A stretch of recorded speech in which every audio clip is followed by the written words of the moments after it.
Hello there, everyone. You know who I am, E.T. Templar, alien crusader from beyond the heavens, here to entertain and destroy through the power of me magic. And in this episode of E.T. Templar Reviews, I'm giving my 2 cents and opinion and kind of a review on Free Guy. So if you wanted too long, didn't read, this movie's essentially a scuffed Tron. Tron was far better than this movie by leaps and bounds, in my opinion, the Tron remake. But this is just, it's underwhelming. But here's the plot.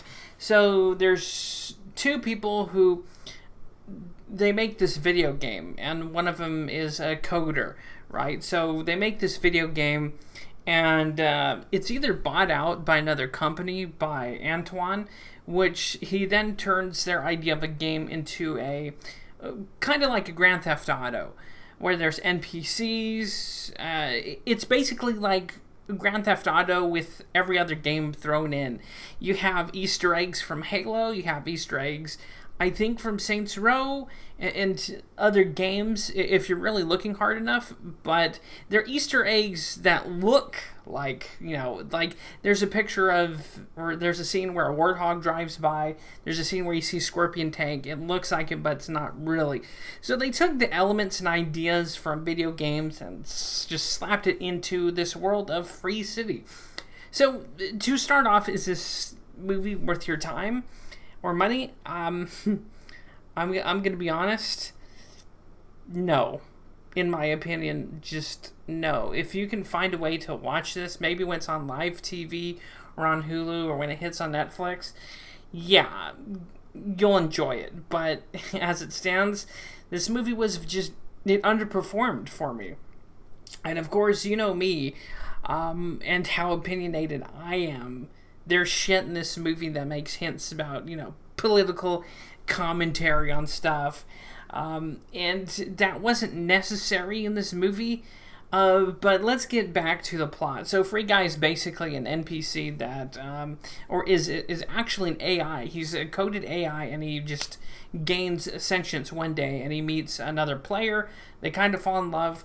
And so, yeah, that leads to the story where Antoine wants to shut down and delete the game for the next prequel. Now, one thing I did appreciate about this movie is it kind of shits on video game companies.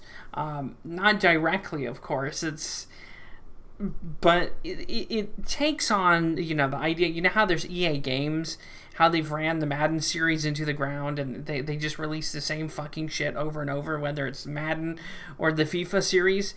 They kind of crap on that. They crap on, first-person shooters, and the production company, not production, but video game companies, like Call of Duty. It's thinly veiled as kind of an anti-AAA video game producing movie, which I appreciated that. There needs to be more of that in this world, because in all reality, the Call of Duty games are the same. And so it really hammers that message hard. But in with this, whoever wrote this, I think it's Sean Levy. I don't really care. Fuck this producer, because this movie underperformed. Basically, what you saw in the trailers was the best parts in the movie. And that's, I hate to say it, but this movie, in my opinion, it's just not as good. It's not as good as Tron. It's just not. Tron had subtle hints, and Tron had an ending where they had this video game personality and character in this program come into the real world, and I thought that had more of a real impact than the end of this movie. So, spoilers. The good guys stop Antoine from destroying the game, and it goes from Free Guy, a Grand Theft Auto game, into some, pardon the phraseology here, Sims game where there's no violence. Yeah. So this movie kind of face plants on that. And I didn't like this movie. I mean, there's elements in here.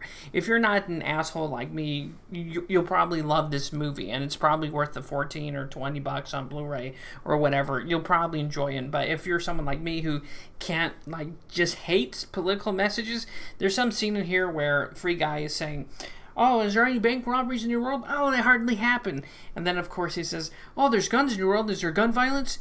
Yeah, that happens a lot.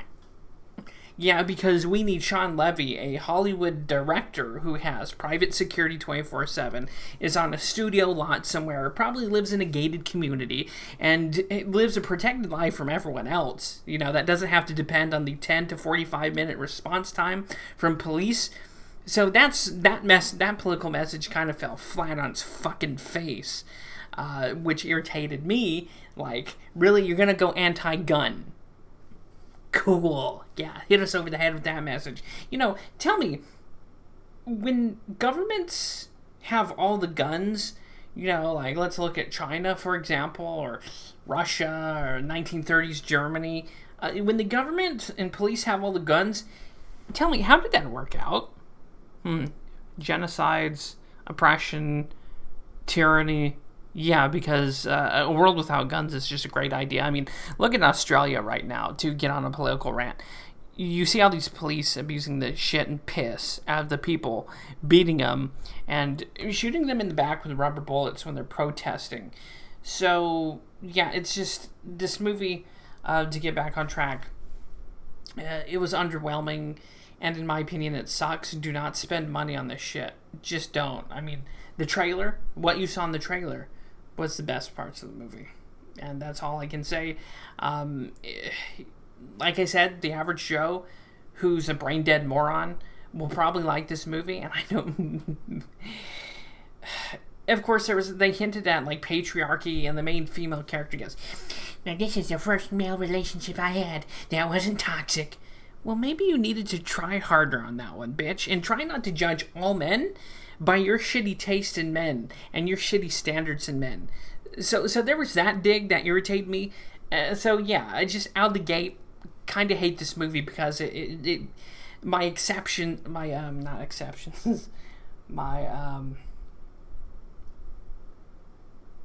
anticipations and for this movie it just fell flat.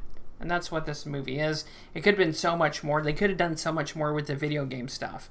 And it just falls flat. I mean, Ryan Reynolds does a good job in this movie. He's just like every other fucking character he's in any other movie, whether it's Deadpool or Hitman's Bodyguard. He kind of acts the same way. He's the same fucking character as he is in any other movie.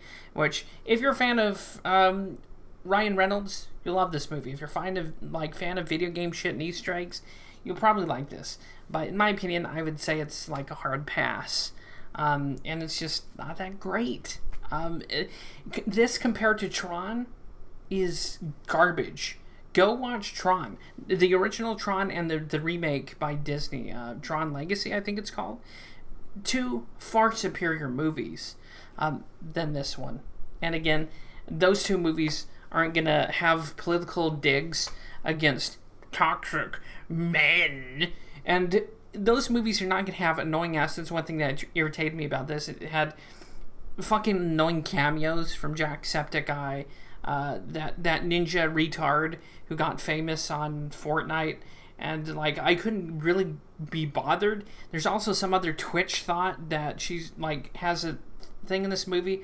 Again, this movie took an idea and dumbed it down, shoved it in a whole bunch of cultural Marxism and bullshit, and just fell apart on delivery, in my opinion. It just collapsed, and it fucking sucks compared to the original Tron and Tron Legacy. Go watch those instead, far superior movies, and those movies are probably cheaper. You can probably catch Tron Legacy on Disney Plus. I wouldn't advise getting Disney Plus, but if you can find Tron on Blu-ray, or, you know, there was Ready Player One, another far superior movie than this piece of shit. I'm sorry, but this movie, now that I think about it, really pissed me off about the comments about toxic male masculinity. The stupid character, the main male character, is such a fucking cuck. It's like disgusting. And the third thing is the gun violence thing. It's like, did you guys really need to put that in the fucking video game? You know, where video games are mostly violent and have shit to do with guns, and it's just comes, that whole political message comes off as stupid and dumb, because in all reality, guns and gun violence is a real thing, and you're not ever going to solve it. You can't really do away with it. And countries that do away with, you know, guns, it doesn't end well. But then again, these people have the propaganda pipe just dropped right in their fucking head, and they're mentally retarded. They can't think for themselves, and just because they're a professor, or just because Sean Levy is a fucking dumbass, that's the truth. And, oh, wouldn't it be great if we had a world without guns? Oh yeah, that'd just be peachy. And it's turning out fine for Australia, turned out fine for North Korea, Russia, and Germany in the 30s. And I don't need to say much, right? What happened in Germany during the 30s and 40s? I mean, if there was a certain ethnic group that had guns and had the willpower and possibility to defend themselves, maybe certain things in history would have went a bit differently. But that's just my asshole opinion. This movie, to wrap up this long rant, it's an okay movie on the surface. I just wouldn't advise spending hard-earned money on this. I just couldn't tell people to do that when there's Ready Player One, there's Tron Original, and then there's Tron Legacy. 3 far better movies you'll love more. Ooh, Attila Battle Angel, another one that's kind of along similarly, like story-wise, with people finding themselves and who they are and slowly coming to a realization about themselves. Those 4 movies far better than this. And yeah, that's my opinion on Free Guy. It's an overwhelming disappointment, and that's all I can say. Thanks for watching. Thanks for stopping by. Drop a like, smash a dislike, tell me how I'm wrong in the comments below. Metrics is metrics. I will take them. Thanks for watching. Thanks for stopping by, and I will see you guys next time. God bless. Stay safe, stay happy, stay healthy, and yeah, see you next time, God willing, in the next video or podcast in the description below if you're interested.